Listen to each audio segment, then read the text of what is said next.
Hey everybody, Brian Lord, Ambry Lofts, Hazel Green, Kentucky. Well, as you can see, I'm home. I'm back in the loft. I know it's been a long 30 days and you guys have been chomping at the bit, just like I have. Hey, we got eggs. Are they fertile? All that kind of good jazz. So I just came up probably about 5-10 minutes ago and got them fed, got them watered, cleaned their trays, make it a little bit more presentable for you. And now I'm going to go down each box and see, what they have and how they're progressing. All right, this was box one. This is where 801 was. Unfortunately, both of his eggs were not fertile, so he was separated from his hen for the last 2 weeks. This is Nico. Hey, buddy. He only had one fertile egg, and that's the baby right there. And that baby, a couple days ago, my wife noticed that it was splayed leg.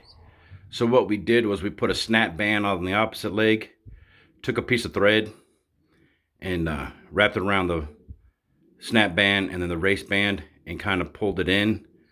The bird can walk, but bring that leg in back underneath it. So hopefully it'll adjust and correct itself. Box three was that CBS cock and my 2004 dark check hen. Both of theirs were not fertile. Box four is the 552 cock and the 2151. They got two babies back there. They look coming along really nice. Why are you looking at me all sideways, mama? Not even. Oh, what you gonna do? Oh. Box five. This is 2242 in his hand. Come on, say something. Come on out here, big boy. Do something. Anyway, they got two nice healthy babies. You notice that one on the left is just probably about 2 days smaller than the one on the right. It's healthy. It's banded. I think what they did was started incubating that very first egg as soon as it laid. Instead of waiting until the second egg. But we're keeping an eye on them. We got notes up on the board just to kind of give it a once over. They're feeding it and everything like that. Box six. It's the 399 and 2304. Hey guys, 2304. Remember, she was at the Apple Cup. So obviously they laid exactly 1 week late, and I think that's because maybe she was just a young hen. But they got two babies right down in there. They're doing really well. Probably be able to get them banded next week. Box seven is the 195 import cock. What you doing? Yeah, son of Gerd. Yeah, buddy. What you gonna do about it? He's got two nice healthy babies back there. There's his hen. She's the shy one. But yeah, the babies are looking really good.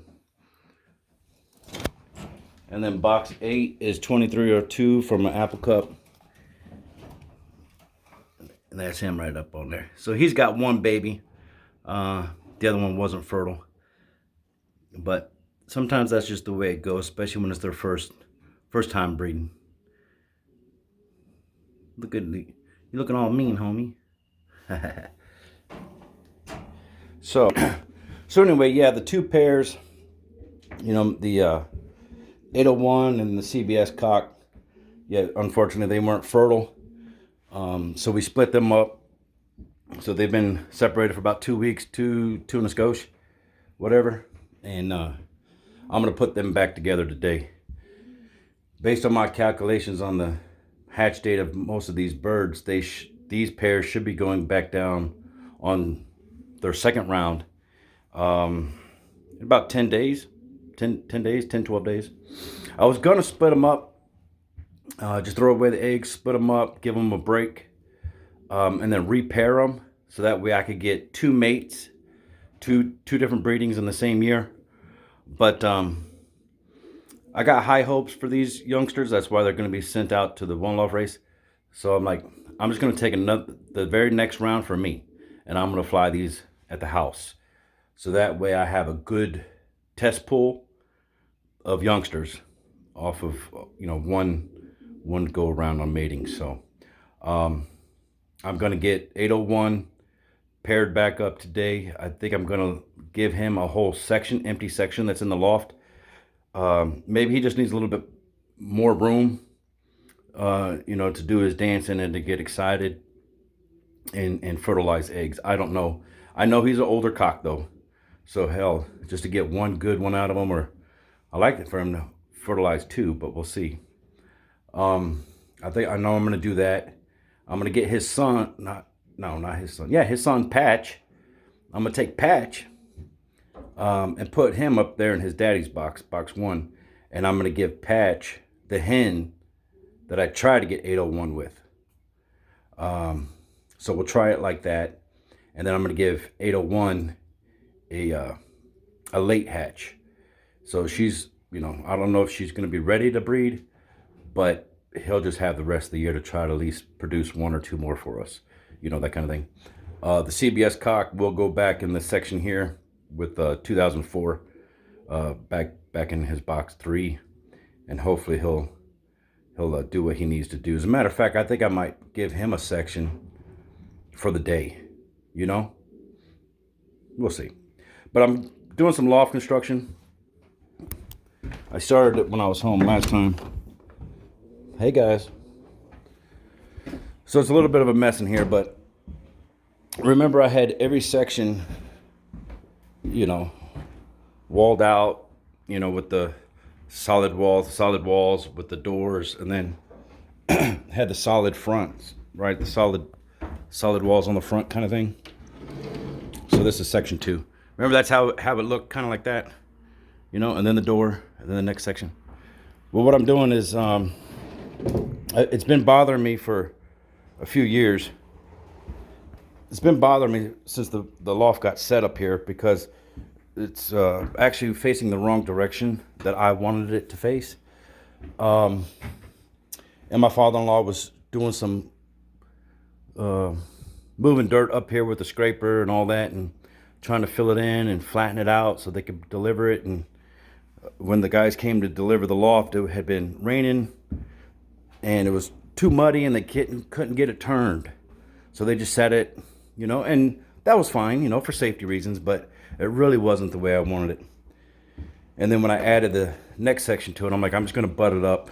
It's going to cost too much to have the electric disconnected and have it turned. I'm going to have to get the birds out. And, everything seems to, we got breeding, we got old bird season, we got young bird season. I don't want to, mess with the birds. So, I've noticed quite a bit of dud. I don't know if you can see it. Yeah, there you go. There you can see it. See that bloom? See, there used to be stick perches in here, and there's some bloom up on this door here. You can see it. Some walls have it, some don't. So what and I have all these windows in the back, and I've got fans that we would turn on and turn off depending on the circulation and the heat and stuff. But what I'm going to do is, what I did was I took the middle wall out here. You can still see it. This was 2 sections. This was my section 4 and 5. I took that wall out, and then I just put the door in the middle and combine those 2, 4 and 5 together. So now it'll be a 12-foot section. So, and I'm going to put the wire on the front. I'm going to put the wire on the front. So I'm going to redo those stock sections down there, which is 6 and 7. I'm going to take all that wood off the front and put wire. It'll be wire here and here. And then I'll go continuing down to sections 3, 2, and 1. So I believe that's going to give me a lot better airflow and ventilation. Not that the birds ever got sick. I never felt congested or stuffy being in the loft. You would walk in, open up the door. You would hardly ever, it'd have to be really bad where we didn't vacuum or something, and you might see a little bit of fuzz floating in the air. But I thought the ventilation was pretty good. And then I noticed all the bloom on the walls, and I'm like, nah. So I'm going to open up and see how it goes for this coming year. Whenever I make changes, major changes to loft design, or changes a stall trap or different perches or something like that, I always do it during the off season. So I need to get this done. It's all framed. I need to get the wire today, and then hang perches, and then maybe start working on those other 2 sections tomorrow, because I don't want to take too much time away from my family. And then I can wire those next time I'm home, kind of thing, you know. But yeah, so we got a little bit of work to do up in here. I'm excited. The babies are looking good. I wish all of them would have been fertile, but hey, that's how it goes. But we're gonna move on, right? Now, guys, I will keep you posted as things progress, and when we wean babies, I'll take individual little videos of each bird and tell you which race they're gonna go off to and stuff like that, and then we could track them together, you know. Little fun project. So I hope you guys are doing great, and we'll talk to you maybe later, maybe tomorrow, but nonetheless, be safe, have fun with your birds, love one another, and take care till next time.